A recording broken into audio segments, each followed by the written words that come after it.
संत मिलन को चालिए तज माया अभिमान, जो जो पग आगे धरे कोटिन यज्ञ समान।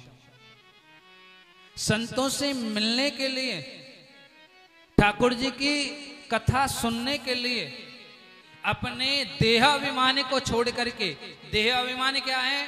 देहाभिमान यही है कि देखो मेरे पास ना कोई निमंत्रण आया है, ना कोई संदेश आया, ना कोई व्हाट्सएप आया, ना कोई फोन आया, मैं क्यों जाऊं?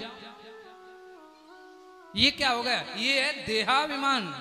यानी आप अपने देह के आसक्त हुए और आप अपने देह के आसक्त होकर के आपको अभिमान हो गया कि जब मेरा निमंत्रण ही नहीं आया तो मैं जाऊं कैसे?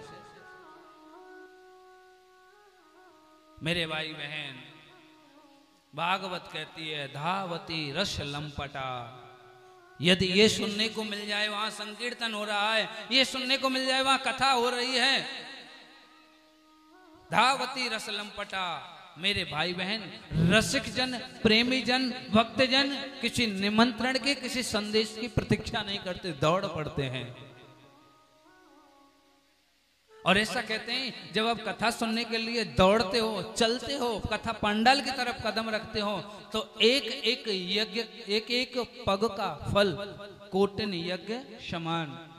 यानी आप हजारों लाखों रुपए खर्च करने के बाद भी जो यज्ञ नहीं कर सकते, वह केवल आपको कथा पांडाल तक जाने में ही मिल रहा है। बोलो राधे, जोर से बोलेंगे राधे।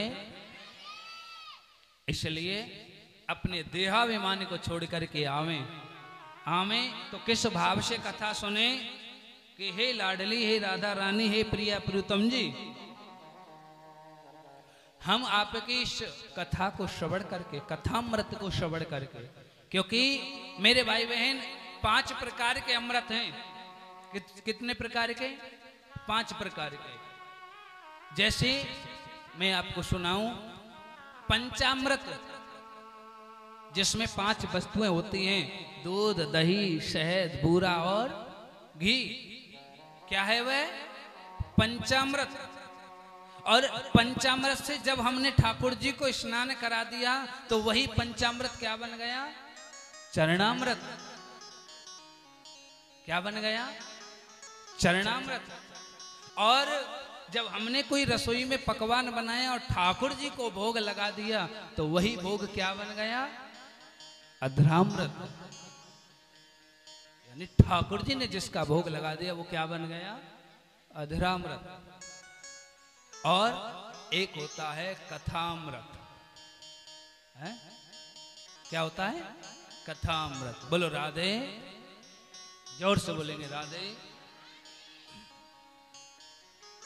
तो जब ऐसे अमृत की प्राप्ति जब होने जा रही है तो इस अमृत को पान करो, इसी भाव से करो प्रभु। हम इस कथा को श्रवण करके हमारा संसार से वैराग्य हो जाए और तेरे चरणों में हमारा अनुराग हो जाए, प्रेम हो जाए।